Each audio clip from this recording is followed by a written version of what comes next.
Welcome to the ID10T podcast number 933. This episode brought to you by Dollar Shave Club. You know, with thousands of athletes going for the gold right now, it has me thinking, with all that Dollar Shave Club has been doing lately, as the clear champions of the bathroom, they deserve some kind of a gold medal. At least, maybe you could just mash all of your beard scrapings together into the shape of a medal, because DollarShaveClub.com delivers everything you need to look, feel, and smell your best. It's more than just razors. They have everything.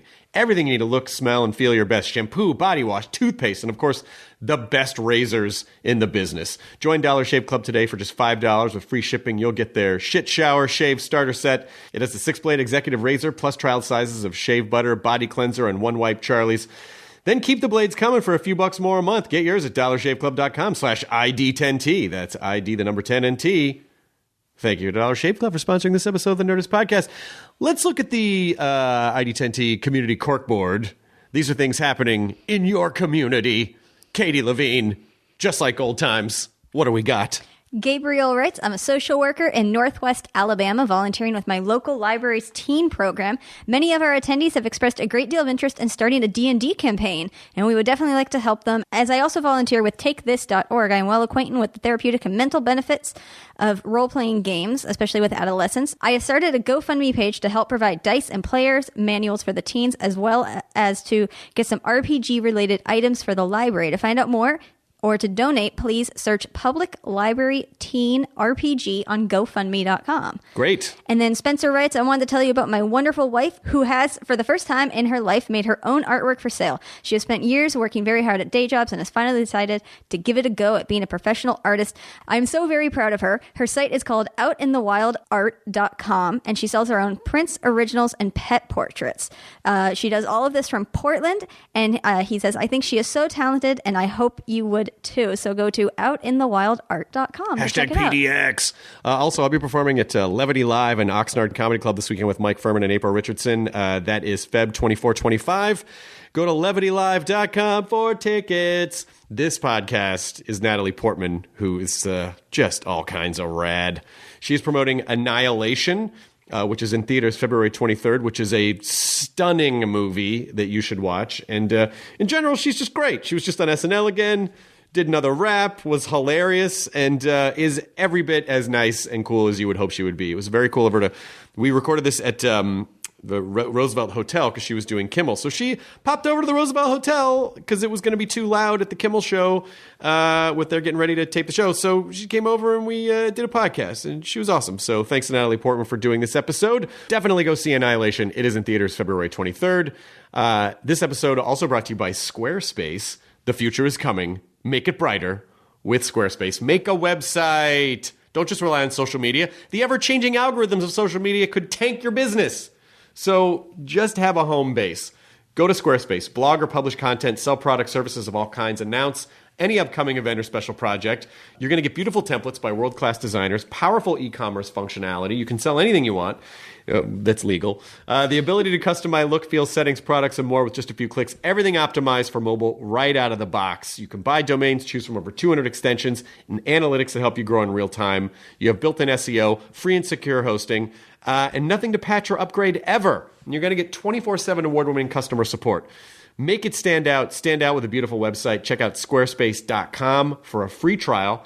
And when you're ready to launch, just use the offer code ID10T to save 10% off your first purchase of a website or domain. Thanks to Squarespace for sponsoring this episode of the ID10T podcast. Also, Audible. Get on the Audible train. Audiobooks are great. They can, if you're sitting in traffic, if you're on public transportation, if you're working out, whatever it is that you're doing, if you're at a job that you're not enjoying, just put the headphones in your ear, listen to a book. You can learn anything you want. You can get healthier. I just listened to a book called Ego is the Enemy by Ryan Holiday. I highly recommend it for anyone. Well, I think anyone and everyone is susceptible to being destroyed by their own ego. So it's a great, great listen. And Audible is offering our listeners a free audiobook with a 30-day trial membership. Just go to audible.com/ID10T and browse the unmatched selection of audio programs. Download a title for free. Start listening. It is that easy. Membership includes one free audiobook a month, exclusive sales, and 30% off all regularly priced books. There are free apps for iPhone, iPad, Android, and Windows Phone. And unlike a streaming or rental service, you own your books with Audible. So, audible.com/ID10T or text ID10T to 500-500 to get started today. Thanks to Audible for sponsoring this podcast, episode number 933 with Natalie Portman. Katie, you're on. Perfect. It's just too oppressive when you have to like go into show mode. Yeah. So we're at the Roosevelt Hotel just for there's been a yapping dog situation outside. Interesting. We don't know if a dog lost its owner or if it is just getting drunk by the pool, but there has been every so often like a yap outside, and it's like it's a purse dog. Like that sounds sad. Well, I don't know. But maybe it's just obnoxious. It's a little because Katie is a dog rescuer and volunteers. Yeah. Okay. Good.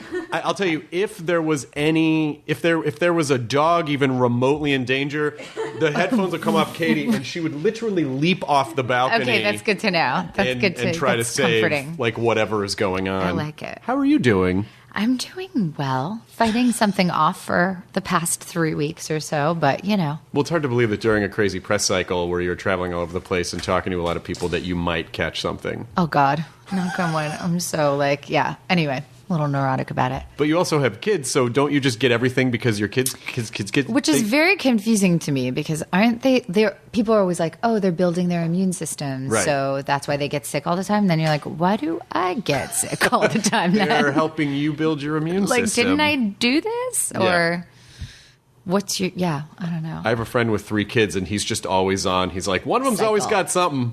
So he's just nonstop, just on antibiotics. So rough. It's a lot, but it's wonderful. You have 0 kids. You have 0 kids. Well, I've only been married a year and a half. Congratulations. Thank you.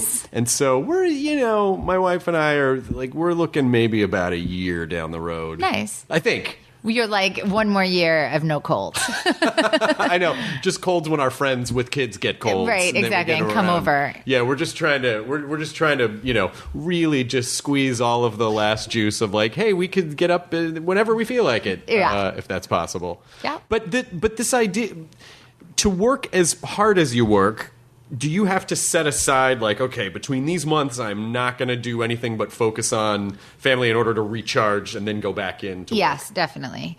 That's one of the lucky things about this career is that making movies is like very intensive 2-3 months, and then you can take a very long time off in between, it's a real luxury, and you can kind of be completely immersed. And it's, I remember with friends of mine who were like panicking going back to work after they had their kids. I was like, oh, but mine's not permanent. So like when I go back to work, I know it just lasts for, a few weeks, a few months, and then I'm back and I can, I can be home all day. And there's just, it's very lucky. I know it's rare. Well, and but the idea of, when you're at work, you're essentially focusing on yourself, you're focusing on work, you're focusing on all that stuff. And when you're on the press tour, you got to focus on all that stuff. Are you good at sort of packet switching between like, okay, now I can just throw focus onto the kids? I have to work at it. I think the phone is a really bad part of that because it allows you to feel like you can like work while you're being with the kids, which is a bad idea. So I've been working on like just leaving the phone in another room or not bringing it with me if I'm going out. My husband recently got a flip phone, which is really like a revolution. Oh my God. He's like retro on purpose so that he can't be like on the internet or can't rely on it. Exactly. Which is really good because that's always my panic is like, you want to have a phone now if there's like an emergency because it's not like there are payphones anymore like, on every corner. So if God forbid you need something, you want to have a phone. But that's kind of that sounds like vinyl for telecom. It's like, oh, I got a flip phone. Yeah, it is. Those StarTAC phones were cool. It's like that was when we started going, oh, yeah, it's Star Trek now. Like we have these communicators that we carry around all the time. We take this for granted. Yes, it's true. It's true. We don't. I've been talking to people who have been experimenting with just like taking a few days off. Yeah. And they really do feel the first day like, it's like that scene in The Abyss really where she's choking on the water. And they're like, oh, just breathe. You'll be okay. And then after a day, like, yeah, I don't miss it anymore. Yeah. And time feels very different. And, your brain gets clear. It really is like there's a drug situation. There is a psychological drug situation, but we don't withdrawal. Yes, of course, and we don't view it that way because like, well, we're not putting anything in our body, so it's not. But there is definitely. I have no idea what the long-term psychological. And you were a psychology major. You must have some idea. No, of but yes, it's a good idea for someone to think about the long and. They don't know now because they've only been around for, 10 years? We have no idea what the long-term effects are going to be, but I'm sure it'll be... Yikes. What I worry about is in one generation, it'll be like when we look back at people who worked in asbestos, and we're like, what were they thinking? Right. They had those devices near their heads? Yes. What? Yeah, that's what it kind of... So I try not to think about it. Yeah. Yeah, that sounds like a healthy ignoring reality. I actually read one of your papers. No, I did. Oh, I'm sorry. I went back. I looked up your Harvard. I looked up some of the Harvard business. Oh God! Like, oh my God! It said, "Oh, you wrote this paper about it was object." It's about object permanence. Yeah, where you basically you put these very safe near infrared spectroscopies on these babies. And we're like, once a human starts to understand that objects exist permanently outside of when you're looking at them, what happens in the brain? Right. Do you remember what happens in the brain? There's some frontal lobe activation. Just a little frontal lobe activation. This really is Nerdist, isn't it? I mean, yes, well, you know. True to title. I'm excited. I was fascinated by it. I mean, I didn't understand all of it, but I was pretty fascinated. Neither did I. No, come on. I was definitely like a research assistant for my TA, you know. And so what are you doing as a research assistant? Like putting those little kind of electrodes on baby heads. Moving the ball under the blanket or whatever. That's right. Yeah, she definitely did the bulk of the, statistical analysis. Yeah, but your name is on a fancy ass paper. I know, that was cool. That was more generous of her than a reality of me doing serious work. But I appreciate it. Does something like that put it in perspective? Like when you come back to when you're studying the psychology of how the brain is formed and how much oxygen goes to the prefrontal cortex, are you when you go back to work, are you like, oh, okay, acting's acting. It's not that hard or it's not that crazy? Yeah, no, I mean, it certainly makes you very excited about doing like purely kind of creative work, but also definitely gave me, not to be too sort of like serious or nerdy about it, but like the psychological background definitely gives you little keys for different characters' behaviors. So often characters have sort of disorders or psychological. Black Swan. Yeah, exactly. So that, for example, like when I was hanging out with the ballerinas, I was like, oh my God, there's such an obsessive compulsive tendency of people who do the same ritual every day, the same bar, they wrap their shoes. It's like very OCD behavior and perfection seeking. And that was something like that. I just want to be perfect was something that I improvised in a session with Darren. And that all came from sort of like having been exposed to that a little bit. Oh, wow. As a student, just reading about OCD behavior and relationship between OCD and anorexia and that it's actually like a, sort of there is a difference in brain function because of that. Is that and what's the nature nurture line between that? Because obviously, especially in that movie, like her mother had some issues. Yeah. But in general, you find when parents are very controlling and very domineering, and it's like then people can develop that. So what do you think the line Definitely, is? And also like some people who have those tendencies might be drawn towards professions or interests that you can manifest those kinds of behaviors. Right. And that's like actually a really high functioning way to manifest your OCD behavior is to like become really, really good at an art or,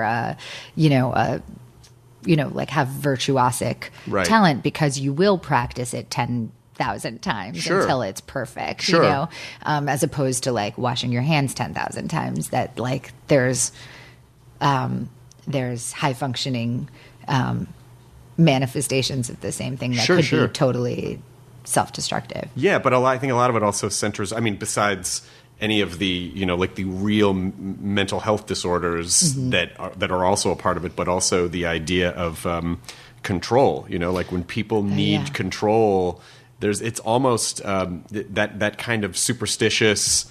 I have to do this a number of times because I need to have control, and I feel like I see that more often now. Because the more information we get about the world, I think the less control people feel like they have. Right. And also we've lost so much ritual. Like ritual was so part of our lives. I think through religion, if you see religious ritual, like it is that kind of behavior of like doing the same thing every day at a certain time of year. You do certain things. Right. You gather with people. This is what you do when someone dies. This is what you do when someone's married. This is what you do when someone's born. And it has all these like coded rules of like ritual. And we have lost that in a large part of our culture has lost that. And so you have to like replace those rituals with other things, and sometimes those other things aren't so healthy. Do you think we need a certain amount of ritual as human beings? Definitely.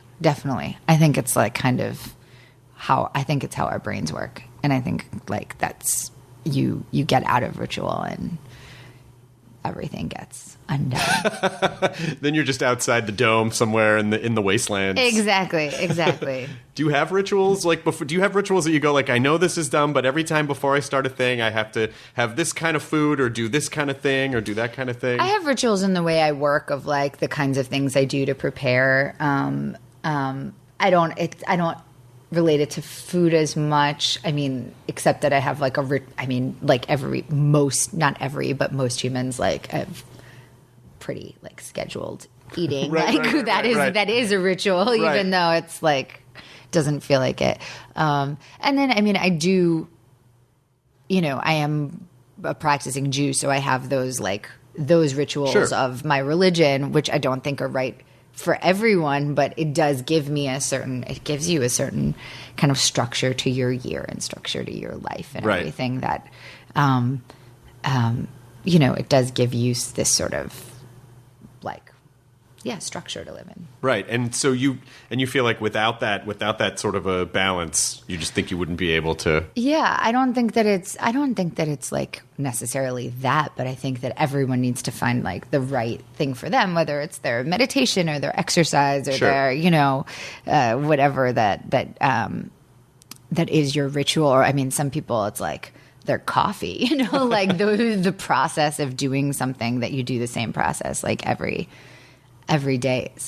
I think it's how we evolved. Have some water, please. I'm gonna have some water. There's also sparkly water if you want sparkly water. If you're in a sparkly water mood. I'm very good with this. Thank you. Okay, great.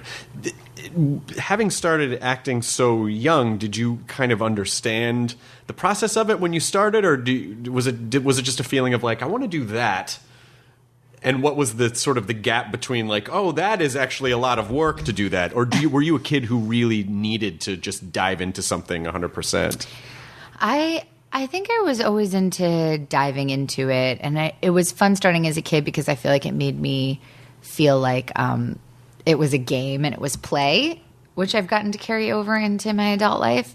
That everyone around me made such a concerted effort to make it fun for me and not like work that it was, I think that carried over into my adult life. And I think that's so important too, because I think like we don't have enough play and like joy and like everything we do, that like even calling something work, or like, when you have kids at school and you call it like homework, as opposed to like trying to find joy and curiosity and fulfilling that kind of need in ourselves. And of course, I mean, I have the luxury of having that type of job too that is innately creative and much more obviously fun than a lot of other jobs. So I acknowledge that, but it's true that like it feels like everything we do, whether it's the exercise we do or the time that we spend with each other, or, that if you can find like the silly and like the joy and the creativity in it, it's like a lot more. It just makes life a lot nicer. I think people would, in general, the feeling that I get is like when people think about you, they go, "She's got it together. She's she's great acting. She can rap. Direct." That's very nice. I don't feel that way about myself at all. Well, see, I mainly feel like everything's falling apart all the time. But that's really interesting for people to hear, because I think most people feel that. And, we live, I think just another sort of ritualistic behavior is comparative thinking, where you look at other people, because, sometimes what other guide do we have than wherever we are in proximity to where other people are, which is dangerous also. But I think it's nice for people to hear, like, hey, I don't know, I don't always know what I'm doing. Well, I feel like what I've observed, because, the work-life balance conversation is so annoying to have, because it does feel like uniquely like targeted at working mothers and whatever, but it is an issue. Like, it is an issue. It is something that we all deal with. And a lot of working parents do, a lot of working dads do too. But for women who work, observing my friends, the ones who seem to be able to do it both are the ones most comfortable with being kind of a mess. Like, the ones who want to be really perfect at what they do are the ones who either choose not to have kids and just do their job, or the ones who choose to, this is a gross generalization, but the ones who choose to be at home with their children, I feel like it's because they want, like, what I get from them is that they don't want to be anything less than 100%. Sure. To be able to do everything, or to try to do everything and not even be able to, but even you have to be comfortable with failing a lot. And that's why I'm always like, I really admire people who do one or the other, because I'm like, oh, you're like committed 100% and like are gonna, like, you work, you don't, you have a real commitment to doing what you do, like, totally right. That's really cool. And doing everything, you're just kind of like, I'm a mess all the time. Like, I always have like avocado on my shirt, or like, I've gone into so many meetings with like my shirt unbuttoned because I've like just been breastfeeding right before I go to a meeting, and like I'm tired. I like mess things up all the time because I'm so tired. I say things wrong. I make mistakes. I'm falling on my face. I'm not with my kids enough. I'm not doing my job well enough, like, as, completely as I could, but I'm kind of comfortable with it. And I think that's kind of the secret for me, is like, I'm trying my best, and like, I forgive myself. Well, that's important. I think that's really important, because I think, the types of role models that I think people normally think of are these sort of two-dimensional models of perfection. Oh, this person. But I think the better role models have flaws, and they embrace their flaws, because, the flaws make us unique. Well, I think it's all about just knowing yourself too, and that like yourself, like what you're comfortable with, like if you can be comfortable with all that, then great. If you are comfortable only if you're like there for everything at home, like, then that's like the hardest thing and the most astonishing thing. And some people are incredible at it. And some people are, know that they're like most comfortable being fully at work. And that's it's like just knowing yourself and what you're comfortable with for me. I'm reading this really interesting book called Ego is the Enemy. And the whole idea is that, all ego pursuits essentially lead to a very destructive place. It's interesting. That it's just this idea, and just because, the reason I bring it up is it sort of ties to that idea of pursuing perfection and having to be perfect and having to be so rigid that's, not that you shouldn't try to do better, but it really is more about, having a purpose, a bigger purpose, rather than just, I want to do this because it'll feel really good and then I'll be happy. Right. Because that never works. But it's knowing yourself too, because if that's what makes you like have joy, is to be like, spending all, having your focus in one place, or like feeling like you are doing the best possible that you can, or like, you know, I think everyone's different. Like, if anything, I feel like you just like need to like accept everyone's difference and like celebrate everyone's differences, like because everyone has something different that's right for them, and it's almost like not possible to like share advice. Right. You know, yeah, well, sure, because you only have your perspective and you can't, but also, you know, it's such a strange time to be kind of a public entity, just because especially the internet is just waiting to point out flaws or things they don't like, or, you know, and so it's such a strange time that I think you really, if your whole kind of MO is like, hey, I'm not perfect, everyone. I'm going to fuck up sometimes. Then people go, oh, okay, well, you know, all right. Well, it's also like, it's like the most public, but it's also kind of the least public, because it's like people will comment about everything, but it also lasts for like a fraction of a second. And there's so much that almost everything that's said becomes like invisible. So like, did you ever toy with kind of, you know, leading a digital life, or were you like, yeah, I don't need any of that stuff? Yeah, I've always kind of been apart from it because of that sort of like public, you know, wanting to keep privacy and stuff. And now it feels like I'm saying, like almost not that big of a deal, because there's just so much out there. It's like, I'm not like, oh, if I'm out there, then I'm going to lose all my privacy. It used to be such a different world. Like how you put yourself out there, you know, would really, really impact things. Right. But I also feel like, I mean, listen, some people do get chased down by paparazzi. They do. It's like, oh, they, you know, in a hotel window, they got to pick. Right. But I feel like there is a large percentage of people who kind of start that machine, and then it gets out of control and they can't stop, and they're like, what did I do? Right. But I think in general, I think most people who like lay low and don't do anything crazy are just not that interesting to it's like, you're not going to get bothered too much. It's like, they don't really ever do anything crazy, so that's not a news story we can get. Yeah. Yeah. I don't know. I mean, I don't think there's, I don't know.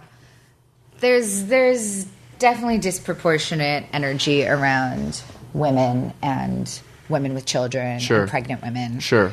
I definitely like never really had a big problem, except when I was pregnant and when I started having kids, then there's like this whole explosion of energy that doesn't feel asked for. And talking to other actresses now, it seems to be like common that it sort of like clusters around that, which is just definitely disturbing. It's just like they want pictures of you pregnant, or pictures of the kids, or pictures of the which has calmed down a little bit since the kid stuff has calmed down since the major publications stopped buying pictures of kids. Right. But still happens. God, it's so crazy, because it, you know, on the one hand, you're like, well, these publications are being irresponsible. On the other hand, you go, because people buy it. Right. You know, it's like, I don't think people realize, they just go, I just bought one magazine. Someone was telling me that there's like a term for that, though, of like things that people buy, but if they weren't on the market, that they wouldn't, no one would be like, I wish I had a, you know, like just like not like consumer goods that aren't obvious necessities that like have to exist for anyone to have an appetite for. Do you know what that is? You know what that is? What's it called? That's object permanence. Yeah, exactly. Full circle. Full circle. Exactly. There's no object permanence exists for tabloid pregnancy pictures. If they're not there, people don't know that they're not there. Exactly. That's all it is. Exactly. Yeah, I know. Well, I think, you know, I think individual consumers don't realize, because they just think of themselves as a singular unit. It's like, oh, well, it's a big deal. I just bought this one magazine. Right. Like, yeah, but times you by like 300 million people. Right. You know? Well, all of us, I mean, I think all of us participate in something like that, whether it's like, oh, you know, what's it going to impact that I, you know, left the lights on, you know, whatever. Right. And then you're like, oh, wait, I am part of a huge number of people. All have an impact. Yeah. Do you have like a weird guilty pleasure? Is it like a TV show or like a weird? Top Chef. Top Chef. That's a good show. It's a great show. That's not. I wouldn't. I don't think it's so guilty, but I'm just like I'm a real.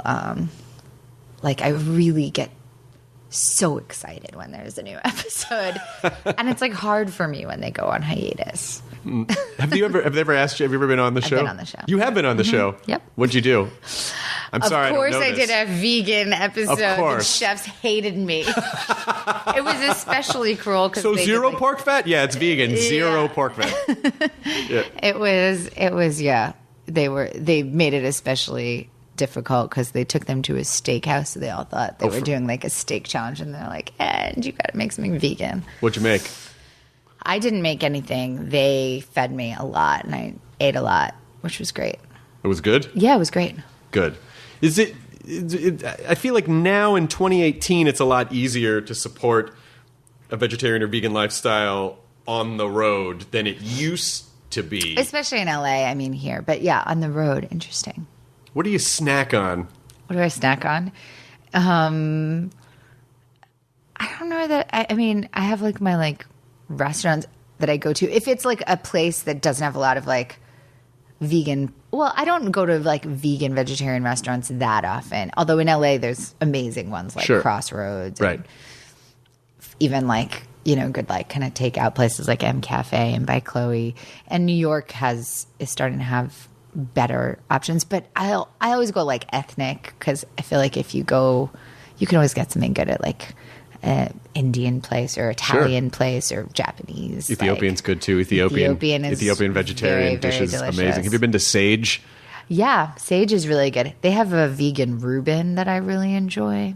Now, is it weird? Because I feel like veganism has so many different sects of like, well, this is okay and that's not okay and that's okay. Do some people say like only a true vegan eats food that's not copying a meat product? Is like there's some kind of weird... Oh, really? Oh, I haven't heard that one before. I'm just guessing. I've heard... I mean, the only one that I feel like is like honey.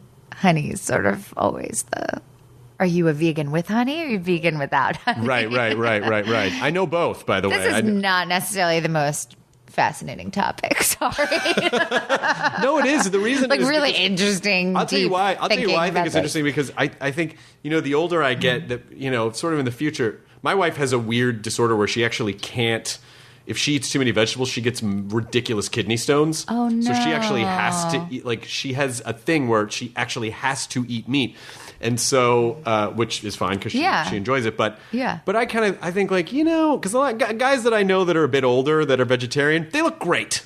Yeah. So I'm always kind of like, I wonder. So I always poke around. Actually, our whole stunt team on Annihilation were all vegans, and they were like the most like ripped, athletic people, and they also did all the stuff on Thor, and they were like, oh yeah, all of us are going vegan, like we're all hardcore, that it's like the highest performance. So definitely possible and definitely good for you. It seems to be healthy. I don't know. I'm trying to do in moderation. Like maybe every meal doesn't have to be meat. Maybe some of it can be vegetarian. Again, it's like knowing yourself, knowing what makes you feel good, and I think everyone has different things that are right for their body, and I think if you're like in tune enough, you can figure out what it is that makes you feel good. Do you think at this point? Do you think at this point, like, yeah, I know who I am, or do you feel like, I still got a lot of runway to figure that out? Oh, I feel like I'm always figuring stuff out, but it definitely feels like different than 10 years ago, or definitely have more self knowledge than then. I feel like I'm hopefully getting closer, but hopefully it's a lifelong pursuit. Well, the two. So a lot. That was great about doing an updated rap was just sort of bookending like this is like these very prominent years in your life between like 2006 maybe and now, and it was kind of an interesting way to sort of to bookend that stuff. I mean, do you really feel like the last 12 years were? Do you feel like they just sort of rushed by? What do you feel like you really absorbed from the last 12 years? It was a shock to like figure out that it had been 12 years since I had done Saturday Night Live, because it felt like yesterday. I mean, you really like become an old person when you start being like, wow, time just flying by. I remember when I was, young and spry. Yeah, I mean, it feels both. I mean, the years have definitely like been full of activity, and you're just kind of nonstop. Like once you start having kids, it's like you don't like. I feel like the time that you used to. I wonder, like, what did I do with all those hours in the day, like that I used to have? Because you're just so busy all the time. Like it's just like getting. It's very fulfilling, kind of like doing everything. You feel so accomplished during the day after like you've been like, and I fed them and I dress them and I take them to their, things, and we play and we do this, and I did some work, and then I come back and, and you feel your days are so full. So there's a lot, but it also feels like, wait a minute, that was more than a decade ago. That's crazy. Like time definitely feels exponentially faster, as that's what old people say. My dad always used to say that. He was like, the years feel like months and the months feel like days. I'm like, shut up, old man. And I'm like, God damn it, he was right. He was 100% right. Well said. 2018 already. But it also, when you have a little perspective behind you, it's kind of nice because you can look back at everything you stressed about and everything you thought the world was going to come crashing down upon you. Every little thing, you go, oh yeah, none of that. Everything's fine. Everything's, Oh yeah. It always kind of feels, kind of going back to your thing about being comfortable being a mess. Like, it's all right. Yeah, you have to definitely be comfortable within the discomfort. Be comfortable within the like anxiety and the worry and all of that, because it's the only way you can kind of make it through. Did you like doing live television, or is it terrifying? Oh, it's such a rush. And they have such a system that it's like they've figured it out. They've had time to like kind of get their system down, and it's a real rush to kind of be thrown into it. But yeah, it works. I mean, the way they do it, it's really, really fun. Were you promoting V for Vendetta the first time you were on? Yeah. That movie holds up, by the way. Oh, thanks. I'm glad to hear that. It's a great movie, and I think, particularly the more we progress in our culture and we look back at sort of like revolution and that idea of being oppressed. I mean, it's such a powerful. But your characters are all very committed. They're very committed to whatever their cause is. Was that something when you did the movie? Was that something that you felt like, oh, I kind of want to make this statement, or did it just seem like, oh, I like this character and it seems like it'd be a fun movie to do? Well, for me, it was really, really like something I had thought about and was thinking about a lot, was like, what is this sort of line between a freedom fighter and a terrorist? And it was really interesting to get to kind of dive into that, like, that different, the same person can be defined differently depending on the beholder. Sure. And that was really exciting to get to play. And yeah, I guess I'm kind of extreme as a person. Like I kind of go all in when I'm in and I'm all out when I'm out. And it was definitely a lucky character to get to play, because she's all in. How do you know, like when because I'm sure you get a lot of scripts, and what has to happen what has to align for you to go, oh, I think I can, like, if there's something chewy about this that I can get into. It's something different every time, but a lot of it has to do with the director, because I feel like it's a very social experience making a film, and the creation is very social. I mean, it's completely unlike someone painting by themselves or writing a novel by themselves. Sure. Or, playing guitar at home by themselves. Although it might be more akin to like playing in a band or playing in an orchestra, that like you're really, the creation depends on all of the people around you and how in tune you are with each other and how connected you are and how you communicate. And so the director and the other creative people involved in the movie, but especially the director, is very, very central. And if you feel like you can have a good communication and that they're an interesting leader and artist and open, that is kind of the greatest thing. And then if you also obviously have like a great script, an interesting character, something that you're particularly interested in or that brings out as part of you or exposes you to a world that you never thought you'd get to be part of. Right. Those are all like also considerations. And now there's like practical logistical concerns too of like, does this fit in with my kid's school schedule? Of course, like, of course. Does it shoot in LA? Right. Like there's not a lot of like going to Bulgaria for 5 months anymore. Right, you know? right. But do you kind of trust your gut when you're working, or do you look to the director? Because, obviously the director's sort of the grand orchestrator, and they, a lot of times, I assume, have a vision that you probably know, but you can't exactly see what's in their head. Yeah, I mean, hopefully, like, great directors are good communicators to help you fulfill their vision, whether they're telling you all of the details or whether they're telling you, like, what you need to know in order to do what they need. And yeah, I work on instinct, but you also, that's the other thing, the reason you have to be so comfortable with the director is because you pretty much have to do anything they ask you within reason. And you want to be ready to do that and not, you never want to have like a difference that you're not willing to do something that would, help create their vision. Sure. But obviously within reason, like, if they ask you to do something dangerous or they ask you to do something like, obviously that you're not physically comfortable with or whatever, I would say no, but like you try and kind of clear that up before it starts. Right. Figure that all out before it starts that you can then go in and commit 150%. Right. And with Annihilation, were you, cause that's I feel like there's a metaphor in this movie. So I did get to see it. I feel like there's a metaphor in there of like, sort of losing yourself a bit, being caught up. The character is obviously, and I'm trying to talk around it just because. Yeah, you don't want to like spoil. You don't want to spoil anything, and it's also,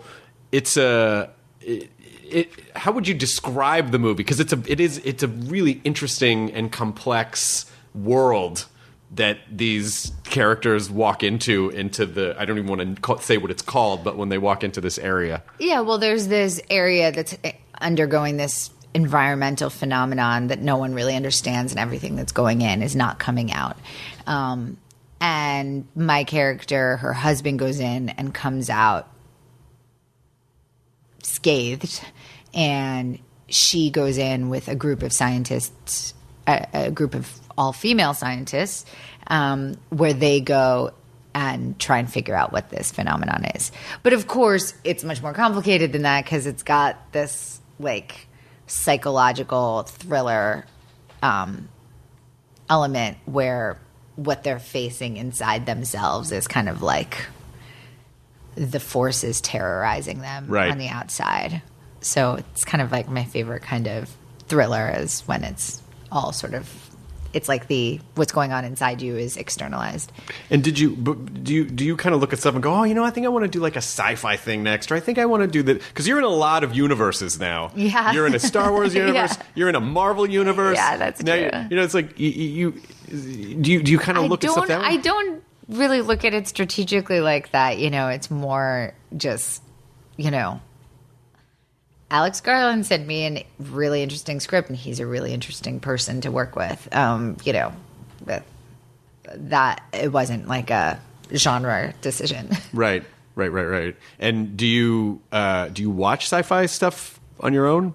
Sometimes, not like, it's not really.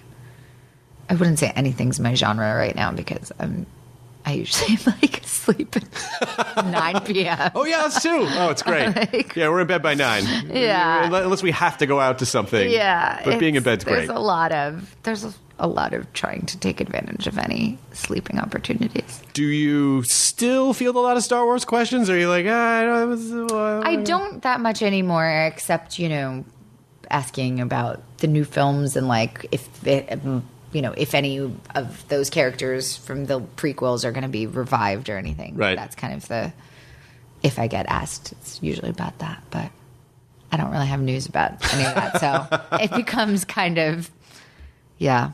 You should just start saying, yeah. and then just walk away. I know, and they go, wait, what was exactly. that? Exactly. Yeah, You're totally. in a good position to really screw with people. That's true. In a great way. That's true. Yeah.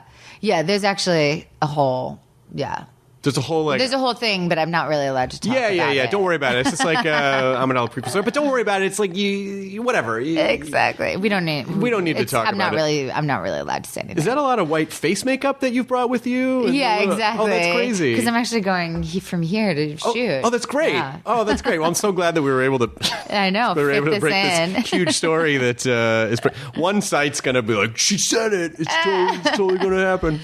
That was really nice of you to swing by and do this, by the way, in the middle of that. My pleasure. I want to sort of talk about, as we're sort of winding this down, like what kind of, I've been asking people lately, like what brings them joy, and it can be anything, because I think it is important to remind people that the world is not 100% of this kind of toxic bubble that it feels like it is, because we're just being assaulted with so much awful news and tragedy and horrible things. And so I feel like like my wife always says, happiness, it is a choice, know, and it is easy to not choose it.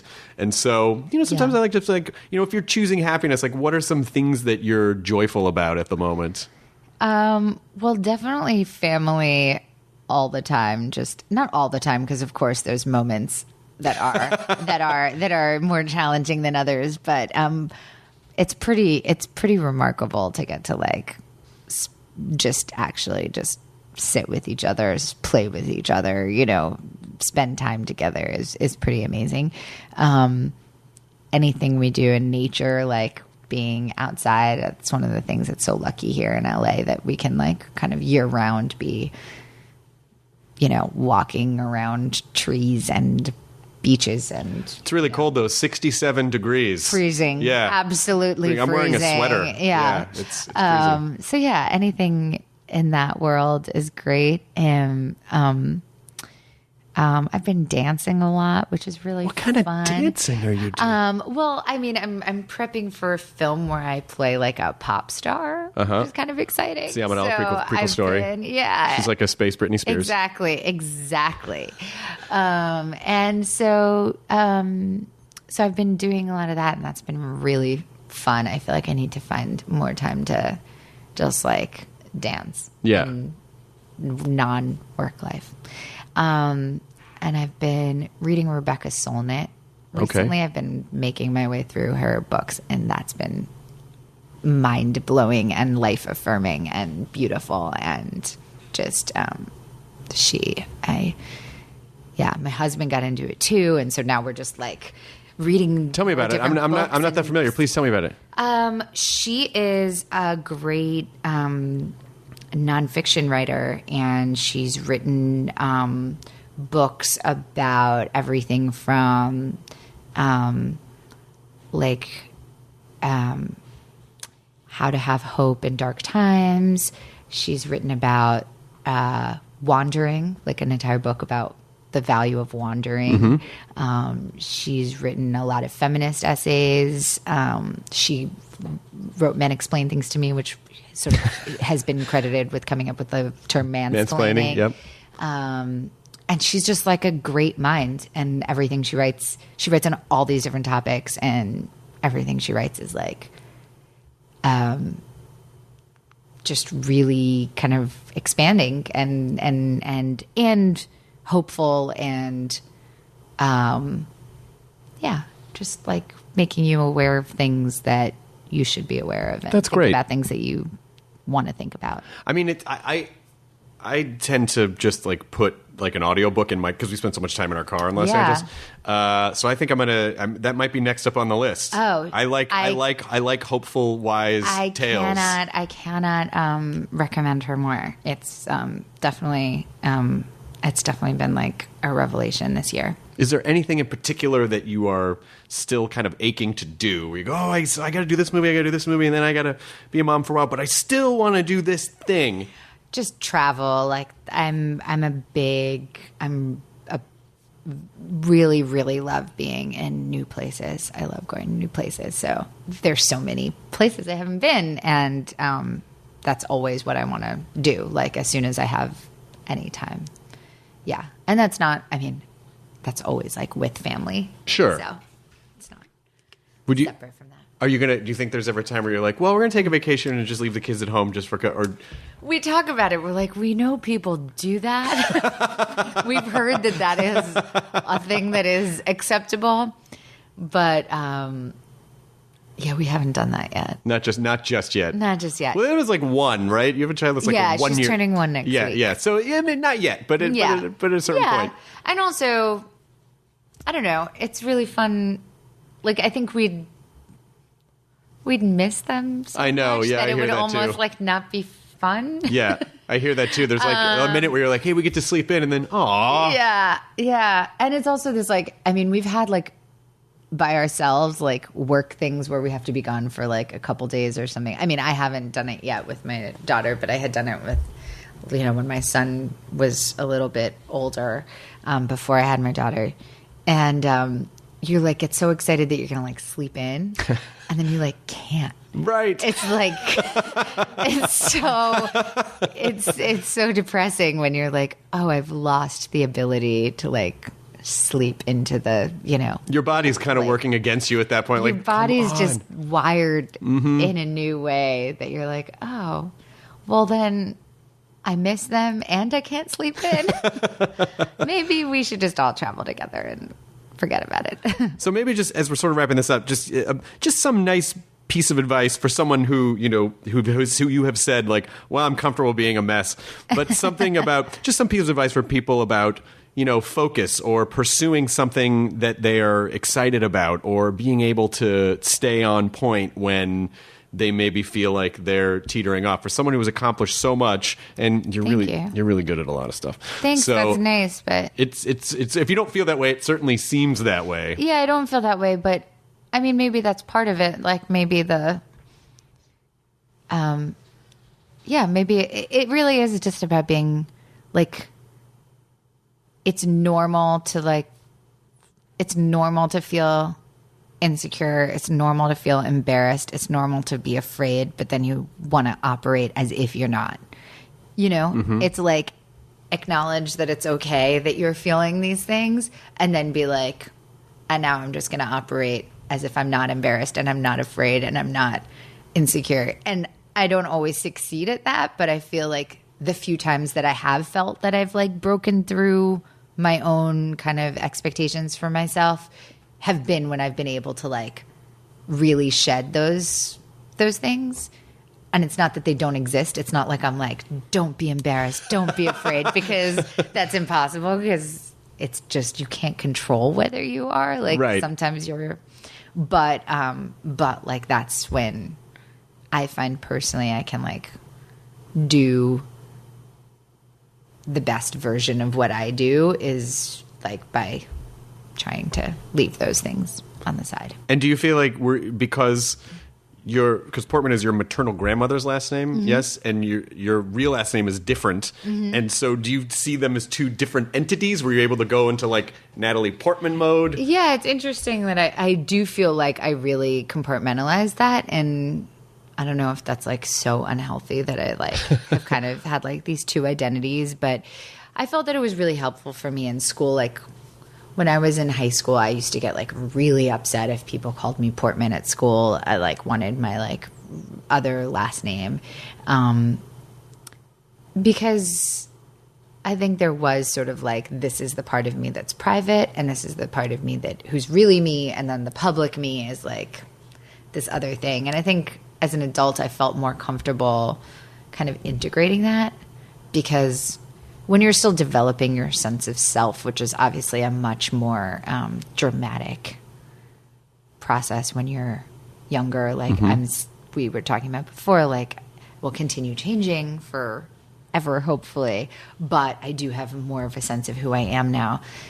It can be really hard and destructive when the public you is like this other thing. Right. And so to just kind of separate it and be like, that's not me, that's something else, is helpful to like get to make the mistakes and fall on your face and behave in ways that you're like, oh wait, that's not who I am, and right. change it and self-correct and have that whole process and have that be like separate and out of that world. And I don't know. I guess now that I feel a little bit more settled and like who I know I am, it's not as like scary to have this other version, public version that kind of doesn't belong to me out there, you know, that I'm like, oh yeah, that exists, and it's not like a threat to who I am. Well, because I just wonder for people who are afraid, like personally afraid to take chances or take risks, if they can sort of like without getting too unhealthy. Ego. Yeah, just sort of a. Well, I think about that all the time because I'm also obsessed with the writer Elena Ferrante. Uh-huh. And have you ever read her? No, she's the second another recommendation. She's just like the greatest novelist alive right now. I mean, she's just writes the best stuff. But her name is a complete pseudonym, and she has completely hidden her identity. And because of her popularity, people have tried to like figure out, and some people have. I won't read any of the articles that are like who she is, but I think it's because of taking on that persona. She's so able to be like so honest in her work, sure, because it's like you don't have the consequences for revealing that like depth of humanity and that depth of truth. That's where the authenticity comes from and the honesty comes from. Yeah, that she has that freedom because she's not revealing who she is. And there's a lot to be said for that. Well, I can't thank you enough for coming and chatting before you're going to do Kimmel, who's awesome. Thanks. But so Annihilation is February 23rd? Yes. Is this correct? And you can also read Natalie's work in frontal lobe activation with object permanence, which is it's a quick read. It's a delightful read, I'm sure. Is there anything else you want to promote while you're here? No, just Annihilation. Please see it, enjoy, talk to each other, tell me what you think about it, because it is a mind-blowing experience. And be nice to each other. And be kind, yes. Be kind. All right, enjoy your burrito, everyone. All Thanks, right. Natalie. Thank you. Thank you. ID10T scanning complete. Enjoy your burrito.